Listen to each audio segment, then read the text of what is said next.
வீடியோல நம்ம எத பத்தி பார்க்க போறோம் அப்படின்னா, இந்த ஷேப்ஸ் அப்படின்னா என்ன? ஷேப்ஸ் ஏன் ரொம்ப இம்பார்ட்டன்ட் ஒரு டிசைன்ல அப்படின்றத பார்க்க போறோம். முதல்ல வந்து ஒரு டிசைன் நீங்க ஸ்டார்ட் பண்ண போறீங்க அப்படின்னாலே, ஃபர்ஸ்ட்டு நீங்க உங்களுக்கு இன்ட்ராக்ஷன் பாயிண்ட்டே வந்து ஒரு ஷேப்பா தான் இருக்கும். அது வந்து என்ன இந்த ஷேப் அப்படின்னு பார்த்தீங்கன்னா, ஆர்ட் போர்ட் அப்படின்னு வந்து நம்ம சொல்லுவோம். ஒரு ஒர்க் ஏரியா, ஆர்ட் போர்ட். இப்போ ஃபோட்டோஷாப்ல வந்து நம்ம வந்து டாக்குமெண்ட் சைஸ் அப்படி சொல்லுவோம். இதே ஃபிக்மானா நம்ம ஃப்ரேம்ன்னு சொல்லுவோம். இல்லுஸ்ட்ரேட்டர்னா ஆர்ட் போர்டுன்னு சொல்லுவோம். இதுவே வந்து இந்த ஒர்க் ஏரியாவே வந்து ஒரு ஷேப் தான். ஏன் நம்ம வந்து இத இம்பார்ட்டன்ட்டா பார்க்குறோம்? ஷேப்ஸ் ஏன் வந்து ஒரு டிசைனுக்கு வந்து மேஜரா வந்து கான்ட்ரிபியூட் பண்ணுதுன்னா, ஒரு வேரியஸ் டிசைன் எலமெண்ட்ஸ்ல ஷேப்பும் one of the primary design element. So இத வச்சு தான் நம்மளால என்ன பண்ண முடியும்னா, நெறைய விஷயத்த டிஸ்டிங்விஷ் பண்ணியும், ஒரு ரெப்ரசன்டேஷன் வந்து ப்ராப்பரா ஒரு ஹையரார்க்கில டிஸ்ப்ளே பண்றதுலேருந்து, எல்லாமே வந்து ஷேப்ப பேஸ் பண்ணி தான் வந்து டிசைன்க்குள்ள வந்து வேற வேற ஃபார்ம் ஃபேக்டர்ல வந்து டிஸ்ப்ளே ஆகும். ஏன்னா, ஷேப்ப பொறுத்தவரைக்கும் நமக்கு வந்து எல்லா டூல்லயுமே எப்பவுமே வந்து என்ன குடுத்துருப்பாங்கன்னா, 2 விஷயம் இருக்கும். ஒண்ணு ப்ரீ டிஃபைன்டு ஷேப் இருக்கும். ஒண்ணு கஸ்டம் கிரியேஷன் ஆஃப் ஷேப்ஸ்க்கு ஆப்ஷன் குடுத்துருப்பாங்க. இப்ப ஃபிக்மால வந்து ப்ரீ டிஃபைன்டு ஷேப்ல வந்து ரெக்டாங்கிள், லைன், ஆரோ, அப்புறம் எலிப்ஸ், அதுக்கப்புறம் பாலிகன், ஸ்டார் இருக்கும். இதே நீங்க கஸ்டம் ஷேப் வந்து கிரியேட் பண்ணணும்னு நினைச்சீங்கன்னா, இங்க பென் டூல் அப்படின்னு ஒரு டூல் இருக்கும். இந்த டூலை யூஸ் பண்ணி நீங்க என்ன பண்ணலாம், கஸ்டம் ஷேப்ஸ் வந்து கிரியேட் பண்ணலாம்.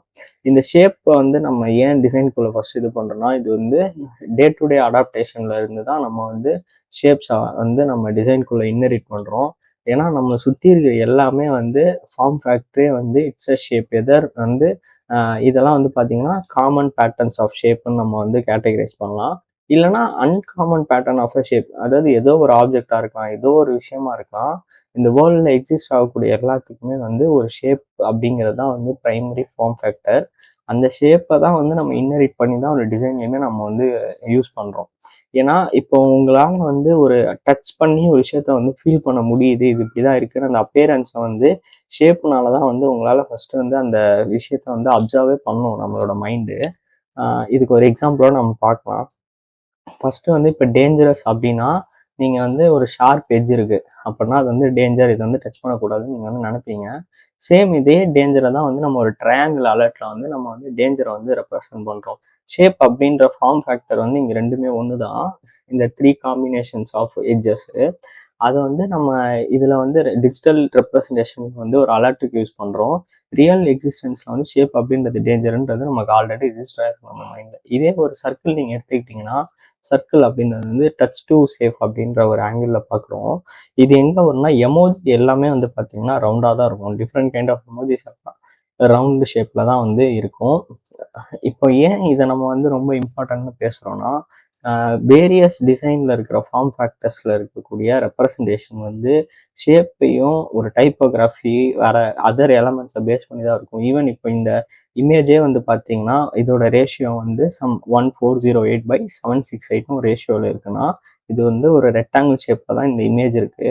இப்போ இதே இந்த இமேஜ் வந்து நம்ம சின்னது பண்ண ட்ரை பண்றோம் அப்படின்னா, இந்த இமேஜ் வந்து பார்த்தீங்கன்னா, இது ஒரு ஷேப்புக்கு மாறும்.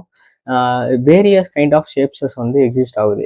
இப்போ நம்ம காமனா வந்து என்ன பண்றோம் அப்படின்னா, ஷேப்ஸுக்கு பிஹேவியர்ஸ் வந்து குடுத்து வச்சிருக்கோம். அதுல ஒரு பிஹேவியர் தான் பார்த்தீங்கன்னா, ட்ரையாங்கிள்னாலே நம்ம வந்து அலர்ட் அப்படின்றத வந்து நம்ம சொல்லுவோம். இல்ல ஆக்டிவ் அப்படின்றத வந்து சொல்லுவோம். அ அதே மாரி வந்து ஒரு ஸ்கொயருக்கு வந்து பார்த்தீங்கன்னா, செக் பாக்ஸஸா நம்ம வந்து ஒரு ஸ்கொயர யூஸ் பண்றோம். வெதர் எனேபிள் ஆயிருக்கா, டிசேபிள் ஆயிருக்கா அப்படிங்கிற ரெப்ரசன்டேஷன வந்து ஒரு ஸ்கொயருக்குள்ள வந்து நம்ம வந்து ஃபிட் இன் பண்ணி, இந்த ஷேப்ப வந்து இந்த மாரி யூட்டிலைஸ் பண்றோம். இதே வந்து ஒரு எமோஜி இருக்கு அப்படின்னா, அங்கேயும் வந்து ரேடியோ பட்டன் அப்படின்றது ஒரு ஷேப் தான். அந்த மாதிரி டிஃப்ரெண்ட் கைண்ட் ஆஃப் காம்போனன்ட்ஸ் ஒரு ஷேப் தான். ஒரு ஃபோன் வந்து ஒரு ஷேப் தான். ஸோ இப்போ இந்த ஷேப்ஸை பத்தி நம்ம பேசுறோம் அப்படின்றதுக்கான ரீசனே, உங்களால வந்து ஒரு டிசைனை வந்து ஷேப் இல்லாம வந்து ஸ்கிப் பண்ணிட்டு உங்களால பண்ண முடியுமானா, அது வந்து கண்டிப்பா பண்ண முடியாது. ஈவன் இப்போ இந்த டிசைன்லேயே பாருங்க, பின்னாடி வந்து ஒரு ஸ்கெட்ச் வந்து இந்த மாதிரி ஹைலைட் ஆயிருக்க மாதிரி ஒரு எல்லோ கலர் லைன் இருக்கும் இதுலயே. இது வந்து ஒரு கஸ்டம் ஷேப் தான். அதே மாதிரி வந்து இந்த டாட்ஸ் பேட்டர்ன் நீங்க வந்து பின்னாடி பார்க்கலாம். இதுவுமே வந்து ஒரு சர்க்கிள் வந்து கம்பைன் ஆகி தான் இந்த பேட்டர்ன் வந்து ஃபார்ம் ஆகுது. அப்படிங்கிறப்போ இந்த எல்லா விதமான ஃபவுண்டேஷனல் இதுக்குமே வந்து ஷேப்போட இம்பேக்ட் அப்படின்றது வந்து டிசைன்ல இருந்துகிட்டே தான் இருக்கும். ஏன்னா நம்ம பிரெயின் வந்து ஃபர்ஸ்ட் இந்த ஷேப்பை அப்சர்வ் பண்ணி தான் வந்து ஒரு விஷயம் எப்படின்றத வந்து டிரான்ஸ்லேட் பண்ண ட்ரை பண்ணும். அதான் நான் சொன்ன மாதிரி நம்ம பிறந்த குழந்தையில இருந்தே நம்ம டச் அண்ட் ஃபீல் அப்படிங்கிறத வந்து ஒரு ஷேப் மூலியமா தான் நம்ம வந்து அது என்னன்றதை ரிகக்னைஸ் பண்ணுவோம். அதே பிஹேவியர் தான் வந்து ஒரு டிசைனை நீங்கள் பார்க்குறப்பையும் உங்களுக்கு வந்து நடக்கும். நீங்கள் வந்து முதல்ல ஒரு ஷேப்பை அப்சர்வ் பண்ணி தான் அது என்ன அப்படின்றத இது பண்ணுவோம். இதுக்கு ஒரு மெயின் எக்ஸாம்பிள் நம்ம எதை எடுத்துக்கலாம்னா, ஒரு நியூஸ் பேப்பர் இருக்குன்னா, நீங்கள் நியூஸ் பேப்பர் அப்படின்றது வந்து ரெக்டாங்கிள் ஷேப்பில் இருக்கும், இந்த லென்த்தில் இருக்குன்ற ஷேப்பை ஃபஸ்ட்டு ஃபீல் பண்ணுறீங்க. அதே இது ஒரு மேகசினாக இருந்துச்சுன்னா, அந்த ஃபார்ம் ஃபேக்டர் வந்து அந்த ஷேப்போட சைஸ் வந்து சின்னதாக இருக்கும், வேற மாதிரி வந்து அது ரெப்ரசன்ட் பண்ணியிருக்கும் அப்படின்ற ஷேப் ஃபீலை வச்சு தான் இது நியூஸ் பேப்பரா இல்லை ஒரு மேகசினா அப்படின்னு சொல்லி நீங்கள் வந்து டிஸ்டிங்யூஷ் பண்ணுவீங்க. ஸோ ஷேப் அப்படின்றது தான் வந்து எப்போவுமே வந்து ஃபஸ்ட்டு வரும். சேம் மேகசின்லேயும் அதே கண்டென்ட் தான் இருக்குது, நியூஸ் பேப்பர்லேயும் அதே கண்டென்ட் தான் இருக்குது அப்படின்னா கூட ரெண்டுத்தோட look and feel and touch வேற மாதிரி இருக்குங்கிறனால தான் நம்ம வந்து அதை டிஸ்டிங்யூஷ் பண்ணி இது நியூஸ் பேப்பர், இது மேகசின்னு சொல்கிறோம். ஸோ ஷேப்ஸோட யூசேஜ் வந்து ரியல் வேர்ல்டில் எப்படி எக்ஸிஸ்ட் ஆகுது அதே மாதிரி டிஜிட்டல் வேர்ல்ட்லேயும் ஒரு அப்ளிகேஷன் கிரியேஷன்லேயும் இருக்கும். ஒரு பட்டனாக இருக்கலாம், கார்ட்ஸ்ன்னு சொல்லிட்டு சொல்லுவோம். கார்ட்ஸ்னா என்னன்னா, ஒரு இமேஜ், ஒரு ஹெட்டர் அண்ட் பேரா, இது மூணுமே கம்பைன் ஆகி ஒரு ரெக்டாங்கிள்குள்ள ரெப்ரசன்ட் ஆன கார்டுன்னு சொல்லுவோம். ஸோ அப்போ அந்த கார்டு வந்து எனி ஃபார்ம் ஃபேக்டராக இருக்கலாம். கார்டில் வந்து எம்டி கார்ட்ஸுன்னு நிறைய இருக்குது. கார்ட்ஸ்லேயே வந்து மல்டி கண்டென்ட் இருக்குது, கேரோசல் இருக்குது. அது மாதிரி டிஃப்ரெண்டான என்ட்ரிஸ் வந்து ஒரு ரெக்டாங்கிள்குள்ளேயே நம்ம வந்து என்ன பண்ணலாம்னா, ரெக்டாங்கிள்ன்ற ஒரு ஷேப்பை வச்சு டிஃப்ரெண்ட் ஃபார்ம் ஃபேக்டரில் டிசைன்ஸ் வந்து நம்மளால யூஸ் பண்ண முடியும். ஸோ இதுக்கு அடுத்த வீடியோவில் நம்ம வந்து டைப்போகிராஃபினா என்ன, டைப்போகிராஃபியோட யூசேஜ் என்ன அப்படின்றத நம்ம பார்க்கலாம். ஏன்னா ஒரு வைட்டலான ஒரு நல்ல டிசைனை வந்து நீங்கள் பில்ட் பண்ண போறீங்கன்னா, ஷேப்பு, டைப்போகிராஃபி இந்த மாதிரி வேரியஸான ஃபேக்டர்ஸ்லாம் சேர்ந்தால் தான் ஒரு நல்ல டிசைன் வந்து உங்களால் கொண்டு வர முடியும். ஸோ இந்த வீடியோ எதுக்கு அப்படின்னா, ஷேப் அதோட யூசேஜ் என்ன ஒரு டிசைனுக்குள்ள அப்படிங்கிறத ரொம்ப ஷார்ட்டாக உங்களுக்கு சொல்லணும்னு தான் வந்து ட்ரை பண்ணேன். ஸோ நெக்ஸ்ட் வீடியோவில் வந்து நம்ம வந்து டைப்போகிராஃபினா என்ன அப்படின்றத வந்து கிளியராக பார்க்கலாம்.